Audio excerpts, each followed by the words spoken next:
जब वो यहां ऑफिसर बन के आया है तो मैकॉले क्या लिख रहा है कि भारतीय समाज को अगर बर्बाद करना है तो भारतीय न्याय पद्धति बर्बाद करो। तो वो करने के लिए उसने आईपीसी बना दिया, सीआरपीसी बना दिया, सीपीसी बना दिया और बर्बाद हुई।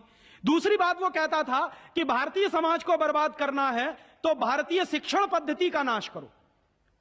तो मैकॉले कहा करता था कि जो भारतीय शिक्षण पद्धति है, वो खुद मानता था इस बात को, यह दुनिया की सबसे ज्यादा विकसित और सबसे अच्छी पद्धति। क्या होता था, यहां गुरुकुल चलते थे, गुरुकुलों में विद्यार्थी पढ़ते थे और विद्यार्थी 20 साल तक, 25 साल तक ब्रह्मचर्य का पालन करते हुए शिक्षा ग्रहण करते थे, संस्कार मिलते थे और वो संस्कार लेकर समाज में जाते थे।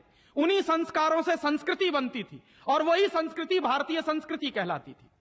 ऋषि थे, मुनि थे, बड़े बड़े ज्ञानी थे, महात्मा थे, वो गुरुकुलों को चलाया करते थे और सारे के सारे गुरुकुल जो चला करते थे उनमें वेदों का अध्ययन, पुराणों का अध्ययन, उपनिषदों का अध्ययन, जो भारतीय ज्ञान है, जो भारतीय मनीषा है, उन्हीं सब का अध्ययन संस्कृत के माध्यम से कराया जाता था।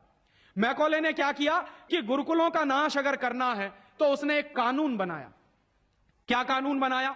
संस्कृत में जितने विद्यालय इस देश में चलते थे हिंदुस्तान में अंग्रेजों के जमाने में, उन सबको उसने इल्लीगल घोषित किया, गैर कानूनी, और उसने प्रतिबंध लगा दिया कि संस्कृत भाषा के माध्यम से कोई भी गुरुकुल चलेगा उसको अंग्रेजी सरकार मान्यता नहीं देगी। तो मान्यता किसको देगी? अंग्रेजी के माध्यम से जो कॉन्वेंट स्कूल चलेंगे उनको अंग्रेजी सरकार मान्यता देगी। और उसके लिए बाकायदा उसने कानून बनाया। उस कानून का नाम है इंडियन एजुकेशन एक्ट। और यह इंडियन एजुकेशन एक्ट लागू हुआ 1858 में, आज से लगभग 140 साल पहले।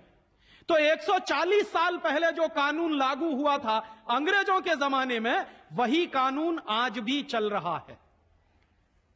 मैं आपको यह इतिहास की सच्चाई बता रहा हूं कि जिस जमाने में मैकॉले ने इस देश में सबसे पहला कॉन्वेंट स्कूल खोला था कलकत्ता में, वो कॉन्वेंट स्कूल चला नहीं, बंद हो गया।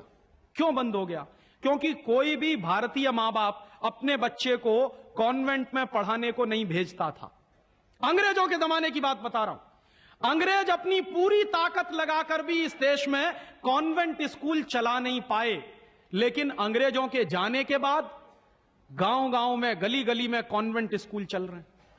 और ऐसे मम्मी डैडी पैदा हुए हैं इस देश में जो बच्चे का जन्म लेने के पहले रजिस्ट्रेशन करवाए आते हैं कॉन्वेंट स्कूलों में।